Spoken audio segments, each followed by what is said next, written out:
5, 4, 3, 2, 1, 0. Okay, may dumating po tayong parcel. Mag-review po tayo. Ito, may in-order ako saan ko ba in-order to? Shopee. Dun sa Lumen Lines. Yan. Ngayon, basta ito, parcel to. Ah, balot siya. Ano siya eh? Sanrio sticker. Uy, maayos yung package niya. Yan. Ito yan oh. Yan. Base dun sa description kasi, ito ay 500 pieces na sticker. Doon sa description sa sa ngayon, i-review natin. Order ako ng Kurumi. Kurumi. Kukurumi. Jin jin jin jin. Jin jin jin jin. Oh ha? Simple packaging. Iyon oh. Ngayon, base dun sa description kasi, uy, Kurumi nga. Buksan natin.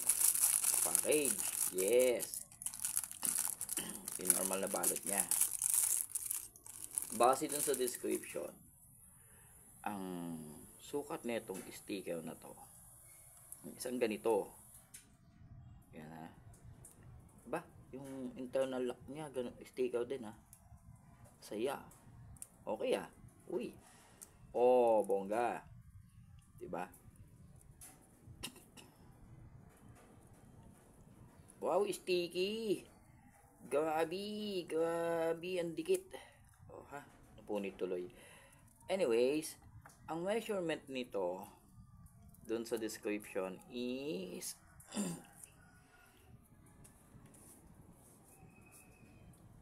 2.2 cm. Pero bakit parang 1 cm lang yata ito? Oh, kasi yun yung naka-description eh, 2.2. 2.20.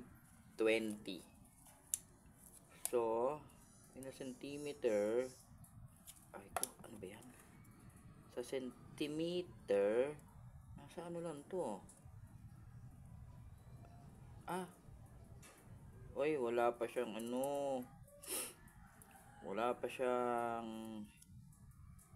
2 centimeter. Gamitin natin yung 10 kasi hindi ko makita yung 1 eh. Ano lang siya, wala pa siyang 2 centimeter actually. Yung 10 gawin mo 0 yan. So, idikit mo yung kanto. Wala pa siyang 2 cm. So, ganun din. Kung sa side, yung 10 ang gagamitin kong 0 Ano ba? Bumigay ka. Ayan o. Ayan o. Less than 2 cm siya. Yung height niya at saka yung width.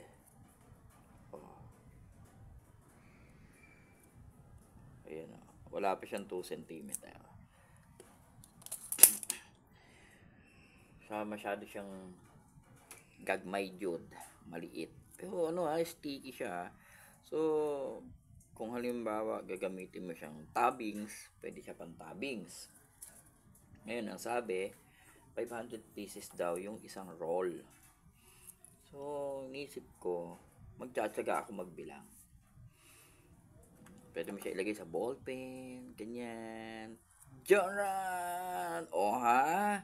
Yung ballpen mo, may Kurumi sticker, panis. Oh. Sabihin natin ko ilang peraso to. Basta sabi, 500 pieces sa isang buong roll.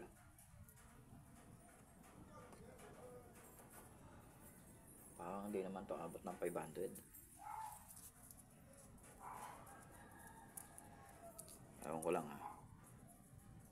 1, 2, 3, 4, 5, 6, 7, 8, 9, basyot. 10, ayun yung tinanggal ko pang 10.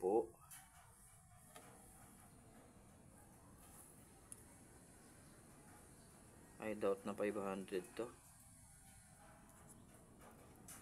Ay, hindi. Oo. Nasa 500 to. Kasi masyado manipis yung papel eh. Ganun pa man, for a price na 27 pesos, isang ganito, pwede na. Di ka natalo. Ayan. So, kung gagamitin mo siya sa kung ano-anong anik-anik sa bahay mo, magagamit mo siya. Pwede na rin.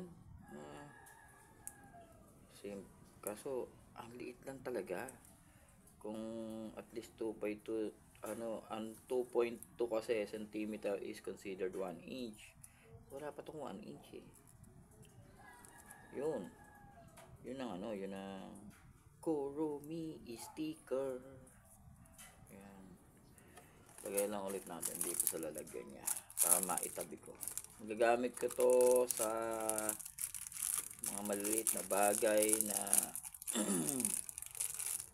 anything like ball pen. Yan, lagay ko sa ball pen. Certain items na gusto kong lagyan ng sticker ng Kuromi. Okay na yun siya. Very sticky siya. Tsaka hindi siya ganun kadaling matanggal. Kaya kung halimbawa meron ko yung mga cute na pwede mo ilagay sa cellphone, dikit mo sa cellphone, sa likod. Ayun, may siyang different designs. Hindi naman pareho yung design niya. Iba-iba yung image ni Kuromi, the Devil Rabbit. Actually, ito kaya ako bumili nito. And bibili pa ulit ako ng panibagong set nito. Siguro mga more or less mga 10 pieces more. Kawapat ako ng 270 yun. Kasi 27 eh. 10, 270. Ay mga ganun. Kasi mayroon akong costume na Kuromi. Kasi mask ko. So, ipapak ko na lang siya. So, 10 perasong ganito. Pamimigay ko. As a giveaway. Para tandem siya sa mascot ko. Yun lang sa ngayon. Stay tuned for more. Sa ibang mga review ko pa ng may mga dadating pa ako na parcel. Random parcel yun na in-order ko. Wala siyang walang specific akong in-order. Basta certain items lang. May malaki, may maliit, may mahaba, may mataba. Stay tuned for more. That will be all.